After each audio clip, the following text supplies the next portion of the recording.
Welcome to the Psychology World podcast. I'm Connor Whiteley, bringing you psychology news, articles, and other interesting psychology-related articles. Where you can find the podcast notes and more interesting psychology-related things, and you can get your free 8 psychology book box set at connorwhiteley.net. Now let's get on to the show. Hi everyone, and welcome to episode 164 of the Psychology World podcast with me, Connor Whiteley. And today's episode is on who is most likely to recover from schizophrenia. And it is the 5th of August 2022 as I record this. So today's episode is just simply brilliant, and I really enjoyed it so much though, simply because when it comes to psychosis, it's one of those conditions, and I will repeat this in the content part, but it is one of those conditions where people do tend to believe that the people who suffer from psychosis, whether this is a sort of schizophrenia type of condition, or they're psychotic, they always tend to believe that they're a lost cause and they're absolutely hopeless. And to be honest, there's absolutely no point treating these people. But as you'll see today, though, that is not true in the slightest. So this is definitely a rather hopeful podcast episode, which you will love.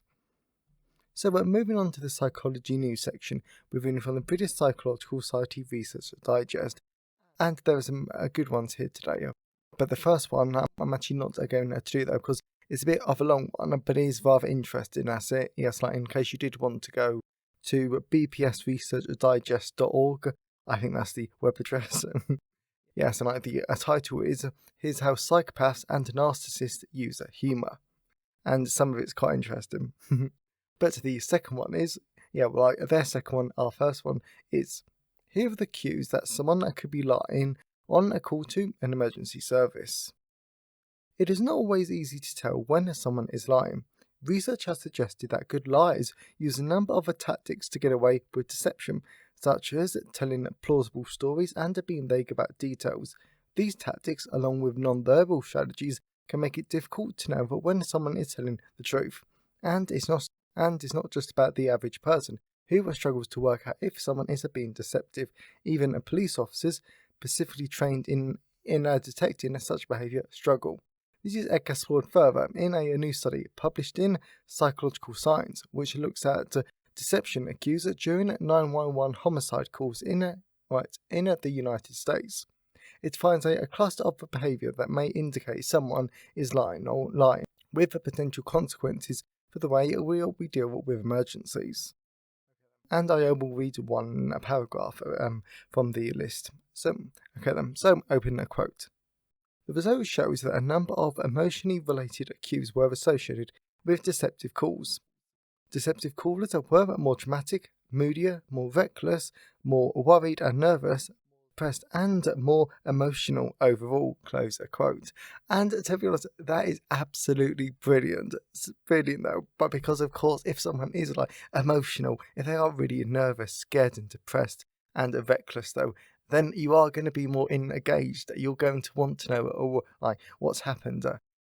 And when you're in a emergency, that's how you expect someone to react though, because if someone came up running up to you on the street, first of all, you would probably be like, who the hell are you and what do you want? But after that, after that, it's if they start telling you they're really panicked and someone's chasing them, help them, then that you're more likely to at least entertain the possibility compared to someone who doesn't sound as nervous, fighting, etc. So very clever, and of course the deceptive calls. So when it comes to 999 calls though is a criminal offence too. So interesting, but with dangerous consequences, because of course if a real emergency can't get through because of a fake caller, then that could be deadly.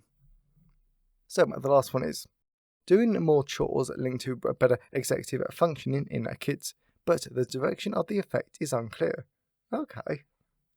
When kids do household chores, this clearly helps out the family, but it benefits them too.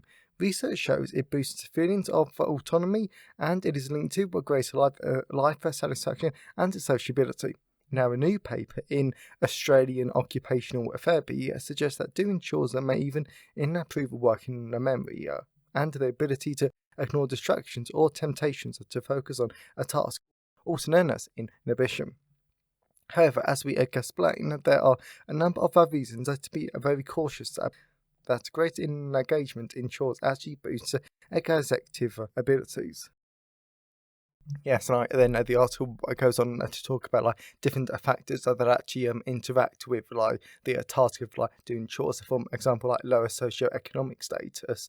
Yes, it's a link to poorer executive functioning there. But if you're a parent, then this is actually quite an interesting one, and actually quite a good one though, because it does show the benefits of doing chores though. And personally, I've done chores as I still live at home. I still do chores. Yeah, but I don't see the harm in them though, and it definitely helps out. And to be honest though, as I'm living at home, I might still do something that actually help them and to help out. So, well, that's enough for the psychology news section. So let's move on to the personal update. So this week I've been doing so much stuff, and so this includes a ton of research and a fair bit of writing and a lot of other stuff. So, but because I've been doing so much, it's actually going to be but too much to say in this personal update. So I'm actually going to skip it.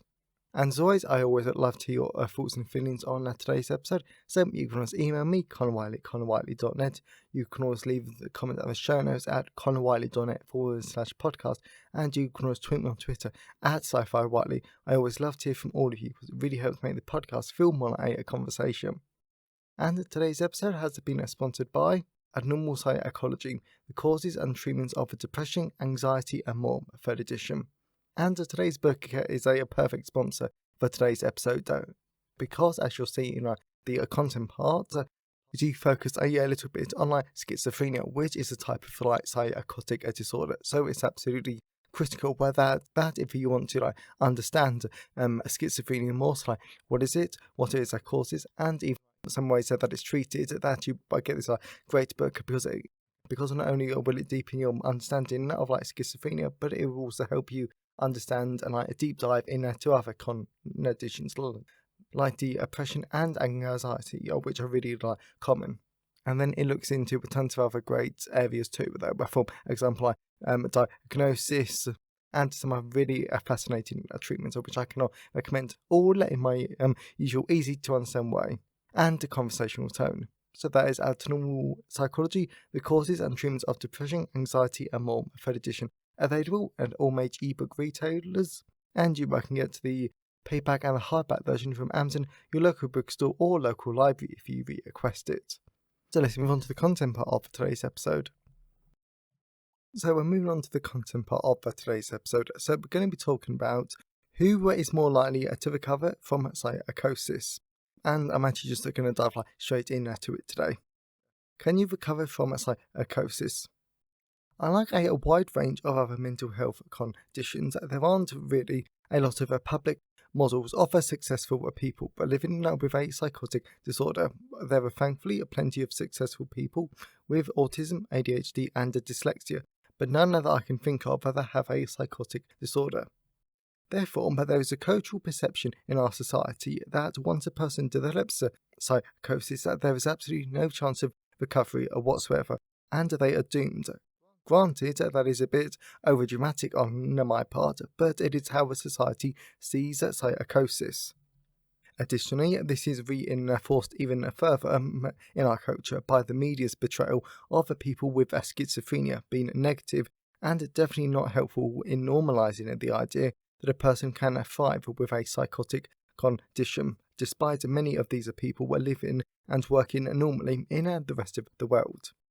As a result, false recovery models aren't very true because there are actually a lot of people who thrive with a schizophrenia spectrum disorder, including a rather public advocate by the name of Dr. L. Sachs, who is a professor and memoirist. Hope I've said that right, but basically someone who writes memoirs at the University of California, and to people like John Nash.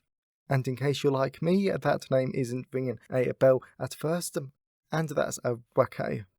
But he was the mathematician whose story was told in the book and the film A Beautiful Mind. And to be honest, it's even worse that I've actually seen that film about twice. I forget when both times was. I think one was I was sitting in a class in a sixth form there, because if I had to 3 periods, then a bunch of us sixth formers would actually go and sit in a psychology teacher's a classroom, and even if she had a different class, because she never minded, and to be honest, it was just a easy place to go there. So I think I watched it once in my own ecology class in sixth form, and then another time I think I was watching it with some A level. So anyway, though, so back to this. Anyway, there are a lot more people that we think that can thrive with a psychotic condition, and there is even an entire database of the people who are thriving with a schizophrenia disorder at the Chores Foundation website, and that's a charity that aims to help people with a schizophrenia spectrum disorder recover. What predicts recovery from psychosis? Personally, whilst all of this new information is great, because it is amazing to know that so many people are thriving with a condition that people see as a lost cause, I would rather like to know what actually predicts their recovery, and most importantly, what makes those people different to the ones that don't. Therefore, Patriel et al. 2020 can help us answer that question, because the study investigated 243 participants over a 20-year period that exhibited a condition with psychotic symptoms, including bipolar disorder, with psychotic symptoms, schizoaffective disorder, and schizophrenia. To test the idea of recovery, they decided to look at 3 definitions. Personal recovery, which refer to a person's ability to forge their own identity, have a sense of purpose, find meaning in their life, and take responsibility for their condition and recovery. The second definition was functional recovery, which referred to a person's quality to participate in everyday life without their condition disrupting it, as well as the final definition was about symptomatic recovery, to the reduction of their symptoms overall. The results of the study found that the following definitions are covered. 51.9% of the people were recovered according to the personal recovery definition. 52.7% of the people recovered according to the functional recovery definition. 51.9% of the people experienced symptomatic recovery. Therefore, the majority of the participants clearly recovered in all 3 areas, and 74.2% of our participants showed recovery in at least one area of recovery, with ultimately 32.5% of participants displaying active recovery in all 3 definitions. This is consistent with our previous findings. Therefore, but now that we know a lot of people can recover from psychosis, what exactly are the predictors of recovery? The most significant predictors that determine chances of recovery across all 3 definitions were family history of psychotic disorders, parental socio-economic status, developmental delay by age of 3, completion of high or secondary school education. However, if a person isn't born into a wealthy family or without relatives with schizophrenia or no trauma, it doesn't mean that the person is doomed like many people would see it. Instead, the very nature of psychosis makes it difficult to find the major predictors of recovery, and psychosis could appear differently within each person. Within psychology, they've probably heard psychosis being referred to as a condition of a heterogeneous makeup. That's a big word to say. And in case like me, you have no idea what that means. A heterogeneous makeup means that there are a lot of reasons why people develop psychosis and don't recover. As a result, these predictors above only predict about 27.5%, 34.3%, and 33.7% of people's recovery in respect to major recovery model/definition the study looked at. Conclusion. To wrap up this episode, I want to mention something that has wider lessons from other areas of clinical psychology. We all need to remember That studies that look at predictors or more positive or poor outcomes that do not decide a person's fate. That's one of the problems with data given to mental health teams, policymakers, and those within education. The data lacks a person's life, but that could possibly be helped later on in life by social support, a non-profit, or any other future possibilities that professionals come up with. And we risk losing sight of something even more important here if we focus on the negative. 1/3 of our clients with a psychotic disorder recovered. 1/3 of the group of the people that society deemed as lost, hopeless causes. 1/3 of the people that now have their lives back. And that's down to amazing professionals, friends, and family members. This is an amazing achievement, and I will certainly end this podcast episode on a positive note. That's not something to be ashamed of. That is something to be very proud of our profession and the amazing people we help. So I really hope that you enjoyed today's episode and that you got something out of it. Well, personally, in today's episode, I was attempting to talk a bit slower, but I think I only sort of got halfway there in the content part of today's episode, though, because I know sometimes I do speak a bit fast, and I know from personal experience that if you talk to someone and you can actually see them and their lips move, they actually talk fast, then I know that that's easier. But if you're only listening to someone who talks really fast, then I actually know that it's a lot harder. So I am aware of it. I've been aware of it for a while, but now I am trying to make a conscious effort just to slow down, okay? Okay then. And if you know someone who would enjoy today's episode, then please share it with them.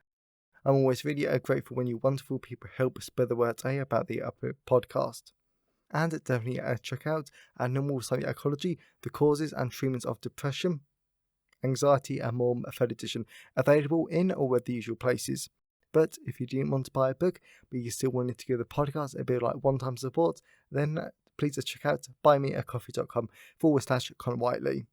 So have a great day, everyone, and I'll see you next time. Thanks for listening today. I hope you enjoyed it. If you want to see the show notes, then please go to conorwhiteley.net. And if you want a free 8-book psychology box set, then please go to conorwhiteley.net. Have a great day, and I'll see you next time.